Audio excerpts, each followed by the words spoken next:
Welcome to my YouTube channel. আমি জাহাঙ্গীর আলম শুভ্র, আপনারা দেখছেন সহজ টেক বাংলা। সুপ্রিয় ভিউয়ার্স, আমরা আজকে ক্যামেরা দেখে নেব পোকো X4 Pro 5G। এই মোবাইলটার ক্যামেরা কতটা বেটার আমরা দেখে নেব এবং একটা সৎ রিভিউ দেওয়ার চেষ্টা করব এই মোবাইলটাকে নিয়ে। তো বিভিন্ন অ্যাঙ্গেল থেকে আমরা বিভিন্ন রকমের কিন্তু শট নিয়েছি পোকো X4 Pro 5G মোবাইলটার, এবং মনে হয়েছে যে এটা ক্যামেরার জন্য কতটা উপযুক্ত বা এটা ভিডিওর জন্যই বা কতটা উপযুক্ত। সো আমরা সরাসরি ভিডিওতে চলে যাব। তারও আগে আপনি যদি এই ছোট্ট চ্যানেলটিকে সাবস্ক্রাইব করে না থাকেন তো অবশ্যই সাবস্ক্রাইব করে পাশে থাকা বেল আইকনটিতে প্রেস করতে ভুলবেন না। তো চলুন শুরু করা যাক। তো প্রথমেই দেখতে পাচ্ছেন রিয়ার ক্যামেরাতে এটা পোর্ট্রেট ফটো নেওয়া হয়েছে, মানে সম্পূর্ণ একেবারে রোদটা কিন্তু মুখের উপরে আসছিল, অর্থাৎ সানলাইটে ফটোটা ক্যাপচার করা হয়েছে। তো মোটামুটিভাবে খুব একটা খারাপ ফটো যে ক্যাপচার করেছে এটা কিন্তু বলা যাবে না। তো আমরা এটা একটু জুম করে দেখে নেব যে কতটা কোয়ালিটি মেনটেন করেছে। তো আপনারা দেখতেই পাচ্ছেন ফটোটা জুম করার পরে কত সুন্দর ব্লার মেনটেন করেছে, এবং সানলাইটের কারণে সেই মুখটা একটু ইয়েলো টোন একটু বেশি চলে এসেছে। এটা আসাটা স্বাভাবিক, কেননা সম্পূর্ণভাবে তখন কিন্তু এক সাইডে সানলাইট পড়ছিল। তো আমরা আরও কিছু ফটো দেখে নেব, তারপরে আমরা পুরো বিচারে ফিরে আসব। আমরা আরও অন্য জায়গায় একটা পোর্ট্রেট আমরা ফটো নিয়েছি।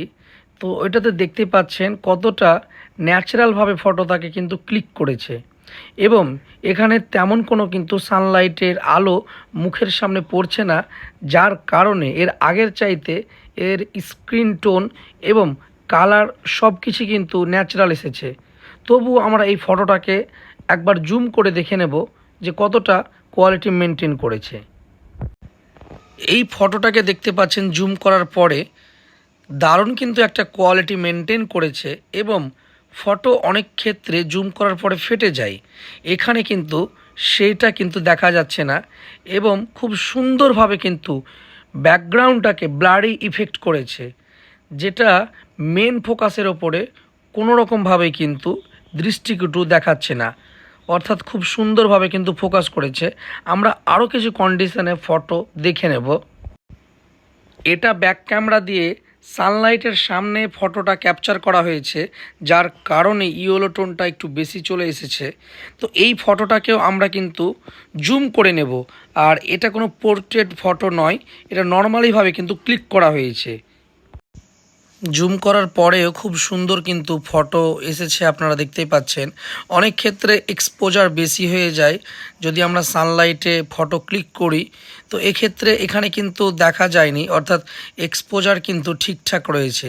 তো আমরা অন্য আর একটা ফটো দেখে নেব। এটাও ব্যাক ক্যামেরা থেকে তোলা হয়েছে, তবে এটা পোর্ট্রেট ফটো নয়, নর্মাল ফটো এটা ক্যাপচার করা হয়েছে। তো খুব সুন্দরভাবে কালার মেনটেন করেছে, অর্থাৎ ক্লোজ টু ন্যাচারাল। এক্সপোজ বা বেশি কালার টোন কোনো রকম কিন্তু এখানে দেখতে পাচ্ছি না, একটা ন্যাচারাল ফটো কিন্তু ক্লিক করার চেষ্টা করেছে এখানে। তো আমরা এই ফটোটাকেও আমরা জুম করে একবার দেখে নেওয়ার চেষ্টা করব, এবং দেখে নেব যে কতটা কোয়ালিটি মেনটেন করেছে।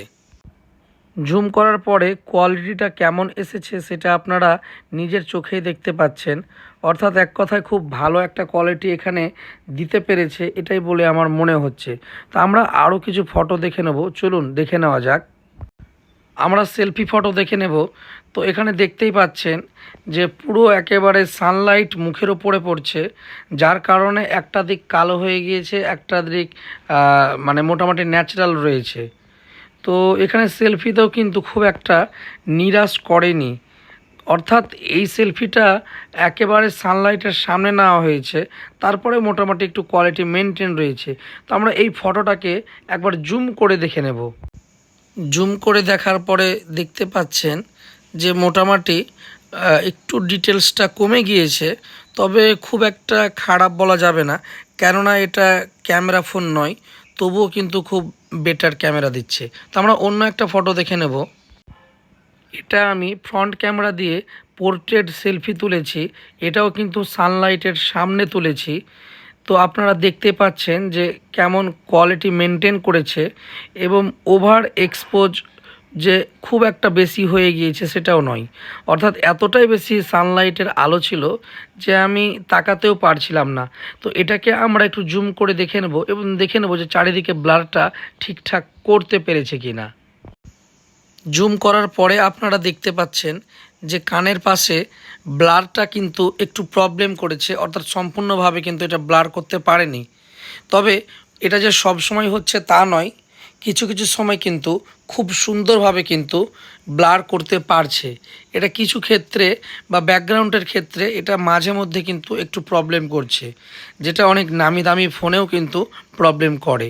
তো আমি আরও কিছু সেলফি দেখে নেব, তো চলুন দেখে নেওয়া যাক। এখানে দেখতে পাচ্ছেন যে কালার মেনটেন কতটা সুন্দর করেছে। এই সেলফিটা নিয়েছি, এখানে কোনো রকমের কিন্তু সানলাইটের আলো আসছে না, এটা নর্মাল জায়গায় সেলফিটা নেওয়া হয়েছে, যার কারণে এটা কিন্তু খুব সুন্দর সেলফি এসেছে বলা যেতে পারে। তো আমরা একটু জুম করে দেখে নেব যে এটা ঠিকঠাক ব্লার করতে পেরেছে কি না। জুম করার পরে আপনারা দেখতে পাচ্ছেন যে খুব সুন্দরভাবে কিন্তু এটা চারি সাইডে ব্লার করতে পেরেছে এবং খুব একটা ন্যাচারাল কালার নেওয়ার চেষ্টা করেছে।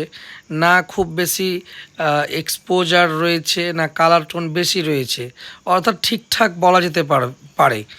তো আমি আরও কিছু ফটো ক্যাপচার করেছি, সেগুলো দেখে নেব। এখানে আমি উইদাউট পোর্ট্রেট সেলফি নিয়েছি, তো আপনারা দেখতে পাচ্ছেন যে কেমন কোয়ালিটি মেনটেন করেছে। তো এটাকেও আমরা একটু জুম করে দেখে নেব যে কতটা ভালো লাগছে। এটা জুম করে দেখার পরে দেখতে পাচ্ছেন কেমন কোয়ালিটি এসেছে। 64 মেগাপিক্সেলে একটা ফটো ক্যাপচার করা হয়েছে। তো এটা জুম না করলে আপনারা কোয়ালিটিটা বুঝতে পারবেন না। তো চলুন একবার জুম করে দেখে নেওয়া যাক। জুম করার পরে এই রকম কোয়ালিটি আসছে, তো মোটামুটি ভালো। তবে কোয়ালিটিটা আর একটু বেটার হলে একটু বেশি ভালো লাগতো, বাট এটা আমাকে খুব একটা পারফেক্ট বলে মনে হয়নি। 1080p 60 fps ভিডিওটা নেওয়া হয়েছে, তো কোনো রকমের স্ট্যাবিলাইজেশন নেই, অর্থাৎ ভিডিওর জন্য কিন্তু এটা পারফেক্ট নয়। এই ফোন ভিডিওর জন্য টোটালি পারফেক্ট নয়। এটা আমি অটো ফোকাস চেক করেছি, তো প্রথমে একবার ট্যাপ করে দেওয়ার পরে তারপরে কিন্তু অটো ফোকাস ভালো নিচ্ছে। তো এই দেখুন অটো ফোকাস একেবারে কারেন্টের মতো কিন্তু ধরে নিচ্ছে অটো ফোকাস। প্রথমে শুধু একবার ট্যাপ করে দিতে হবে। তো ভিডিওর জন্য কোনো দিক থেকে মনে হয়েছে যে এই মোবাইলটা খুব একটা পারফেক্ট নয়। এটা দেখতে পাচ্ছেন আমি একটা শট নেওয়ার চেষ্টা করেছি, তো ক্যামেরা ফ্রেম ড্রপ করছে, মনে হচ্ছে যে কাঁপছে, অর্থাৎ খুব বেটার কিন্তু কোয়ালিটি মেনটেন হয় না। এটা আলট্রা ওয়াইডে ভিডিওটা নেওয়ার চেষ্টা করেছি। তো ওভারঅল দেখতে গেলে যে ফটো ক্যাপচারিংয়ের জন্য এই ফোনটা বেস্ট মোটামুটি বলা যেতে পারে এই দামের মধ্যে।